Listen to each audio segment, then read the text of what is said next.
Shh, jangan berisik dan jangan bergerak. Ada yang datang. Komando Bubu si Jepang alias Labu Siam yang menggantung di kerangka bambu. Tubuhnya gemuk dan matang. Labu-labu Siam lain yang tadi asik bercakap dan mengayun-ayunkan tubuh gembrotnya seketika terdiam. Mereka mengamati seorang anak perempuan berusia 10 tahun. Dia memasuki kebun membawa benda berbentuk kotak tipis. Bunyi aneh diselingi kilatan cahaya yang cepat mengagetkan para labu Siam. Dengan benda kotak itu, si anak perempuan membidik mereka berkali-kali. Selfie dulu ah. Anak perempuan itu berlanjut membidik dirinya sendiri, kali ini tanpa kilatan cahaya. Filsa, jangan foto-foto terus. Ayo bantu kakek. Suara kakek sedikit mengagetkan Filsa. Dia agak malu karena ketahuan berfoto-foto di kebun sayur kakek. Liburan kali ini Filsa dan keluarga singgah di rumah kakek di Selot Boyolali, salah satu wilayah di lereng Merapi. Di dataran tinggi seperti ini, mayoritas tanah ditanami sayuran.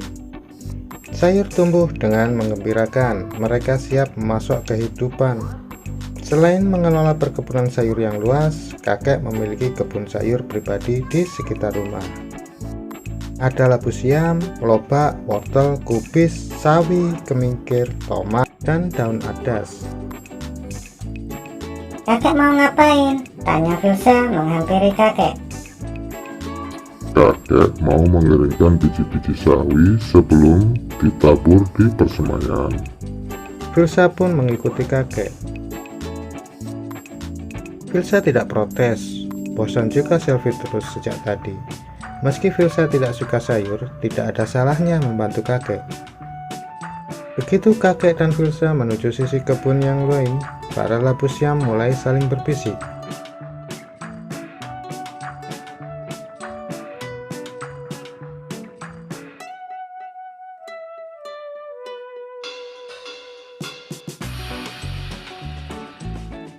Itu tadi Filsa, cucu kakek Atmo yang tidak suka sayur, kata Kuki, si kubis yang tumbuh tidak jauh dari areal para labu siam. Kuki menjawab rasa penasaran para labu siam. Aku kaget sekali, kakek Atmo kan jarang memotret kita, tapi cucunya itu hobi banget foto-foto, curhat Bubu. Dari mana kamu tahu kalau Filsa tidak suka sayur? Sebelum Filsa datang ke sini, kakek dan nenek Atmo pernah berkeluh kesah. Saat itu mereka sedang membasmi ulat-ulat nakal di kebun kita, kata Kuki. Mereka sedang mencari ide agar Filsa suka sayur. Wah, ternyata ada juga anak yang tidak suka sayur manis, gemuk, dan sehat seperti kita. Sungguh sangat disayangkan. Kira-kira apa yang akan dilakukan oleh kakek dan nenek Atmo? Kali ini Ning, si keningkir, ikut penasaran dari tepian kebun labu siam. Kayaknya nenek Atmo akan memilih di antara kita untuk diolah menjadi sajian sayur yang nikmat, terka Kuki. Wah, aku tidak sabar nih jadinya.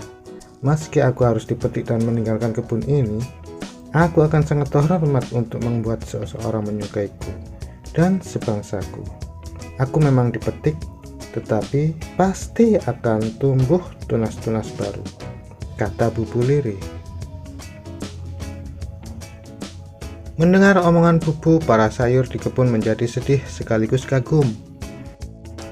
Memang sudah menjadi takdir mereka memberi asupan nabati bagi manusia. Tibalah hari yang dinantikan. Nenek mengajak Filsa memetik beberapa labu siam dan mencabut wortel-wortel segar. Tadi pagi nenek sudah ke pasar membeli jagung manis, kacang panjang, dan ikan lele. Ternyata nenek mau memasak sayur asam. Filsa sebenarnya tidak terlalu yakin bisa memakan sayur asam yang memiliki beragam isian sayur. Satu jenis sayur saja pasti tidak berhasil masuk ke mulutnya. Tetapi setelah mengikuti proses memasak sampai masakan matang, dia tidak sabar mencicipi hasilnya. Labu siam, wortel, kacang panjang, butir-butir kacang tanah, daun melinjo, dan jagung menciptakan paduan yang aduhai. Awalnya Filsa takut-takut menggigit labu siam, ternyata empuk. Wortel menimbulkan bunyi keras waktu digigit, dan lumerlah rasa manis di lidah. Saat sayuran menyatu di mulutnya, terciptalah rasa nikmat. Apalagi kuahnya yang gurih dilengkapi asam jawa, ada rasa kecut atau asam-asam nan segar, ditambah lauk lele goreng dan sambal tomat. Wah! Filsa makan sampai berkeringat. Ibu dan ayahnya sampai heran dan kagum.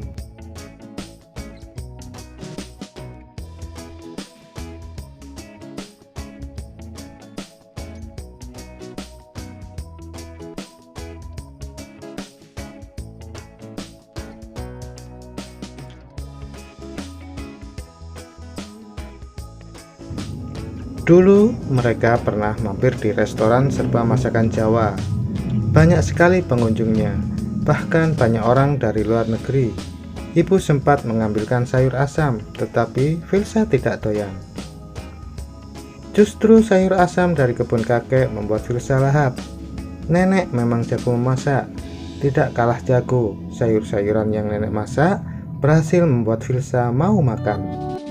Tidak perlu menunggu obrolan kakek dan nenek di kebun esok hari, warga sayur di kebun kakek bisa merasakan desiran, canda, dan kelezatan dari jendela dapur.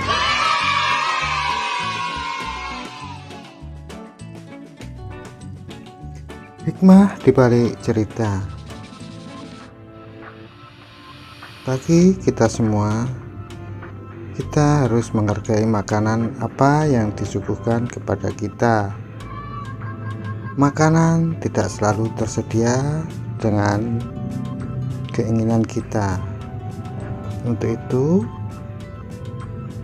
orang tua kita yang sudah berusaha keras menyiapkan makanan untuk kita, mari kita nikmati, kita hargai kerja keras mereka. Jangan lupa selalu berdoa sebelum dan sesudah makan. Terima kasih sudah menyimak ringkasan tema kali ini. Terus semangat belajar dan jangan lupa terus berdoa. Ingat, ada banyak cara untuk belajar.